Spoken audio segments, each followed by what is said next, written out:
সাবেক প্রধানমন্ত্রী শেখ হাসিনা দিল্লিতে বসেই ছাত্র সমাজের উদ্দেশ্যে ভাষণ দেওয়ার ঘোষণা দেন।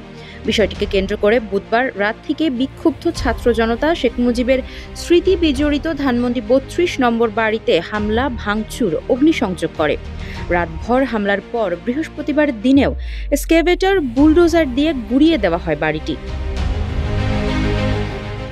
চলতি সপ্তাহের শুরুতেই তথ্য ও প্রযুক্তি বিষয়ক উপদেষ্টা নাহিদ ইসলাম জানিয়েছিলেন, শেখ হাসিনা ভারতে বসে রাজনৈতিক কার্যক্রম পরিচালনা করলে সেই দায়ভার ভারত সরকারকে নিতে হবে। এরপরেও হাসিনা আওয়ামী লীগের ফেসবুক পেজ থেকে ভাষণ দিয়েছেন। এই ঘটনার পরিপ্রেক্ষিতে ভারতে বসে শেখ হাসিনার উস্কানিমূলক বক্তব্য দেওয়া বন্ধ করার পদক্ষেপ নিতে ঢাকায় নিযুক্ত দেশটির ভারপ্রাপ্ত হাইকমিশনার পবন বাঁধেকে বৃহস্পতিবার তলব করে পররাষ্ট্র মন্ত্রণালয়। পররাষ্ট্র উপদেষ্টা মোহাম্মদ তৌহিদ হোসেন জানান, হাইকমিশনার এখন নেই, তাই ভারপ্রাপ্ত হাইকমিশনারকে ডেকে এ ধরনের উস্কানিমূলক কর্মকাণ্ড বন্ধ করার জন্য অনুরোধ করেছেন তিনি।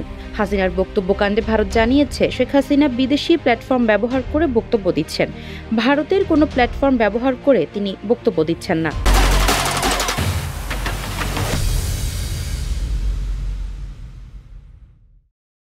এবার ধানমন্ডি ৩২ ভাঙা নিয়ে বিবৃতি দিয়েছে ভারত সরকার। দেশটির পররাষ্ট্র মন্ত্রণালয়ের মুখপাত্র রণধীর জয়সওয়াল বলেছেন, দখলদারিত্ব ও নিপীড়নের বিরুদ্ধে বীরত্বপূর্ণ প্রতিরোধের প্রতীক শেখ মুজিবুর রহমানের ঐতিহাসিক বাসভবন ভেঙে ফেলা হয়েছে।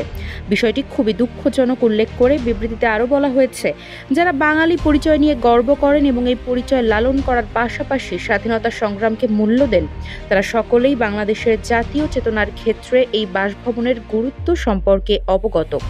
ভারত এই ভাঙচুরের নিন্দা জানাচ্ছে বলেও বিবৃতিতে জানানো হয়। ভারতের পররাষ্ট্র মন্ত্রণালয়ের ওয়েবসাইটে এই বিবৃতি প্রকাশ করা হয়েছে। এদিকে রাজধানীর ধানমন্ডি ৩২ নম্বর সড়কে শেখ মুজিবুর রহমানের বাড়িটি প্রায় অংশ ভেঙে গুঁড়িয়ে দেওয়া হয়েছে। শুক্রবার সকালে সেখানে উৎসুক জনতার ভিড় দেখা গেছে। তাদের অনেকেই ভাঙা বাড়িটির ভেতরে ও আশেপাশে ঘুরে দেখছেন, ছবি তুলছেন। বাড়িটির কিছু অংশে কয়েকজনকে হাতুড়ি দিয়ে ভাঙচুর করতে দেখা গেছে। একদল মানুষ করাত দিয়ে রড কাটছেন, আরেক দল সেই রড নিয়ে যাচ্ছেন। কাউকে বাড়িটির ইট নিয়ে যেতে দেখা গেছে, তবে কোনো ভারী যন্ত্র দিয়ে বাড়ি ভাঙতে দেখা যায়নি। বুধবার রাত ৮টা থেকে গতকাল বৃহস্পতিবার বেলা ১১টা পর্যন্ত এক্সকাভেটর, ক্রেন ও বুলডোজার দিয়ে বাড়িটির অর্ধেকের বেশি অংশ ভেঙে গুঁড়িয়ে দেওয়া হয়েছে।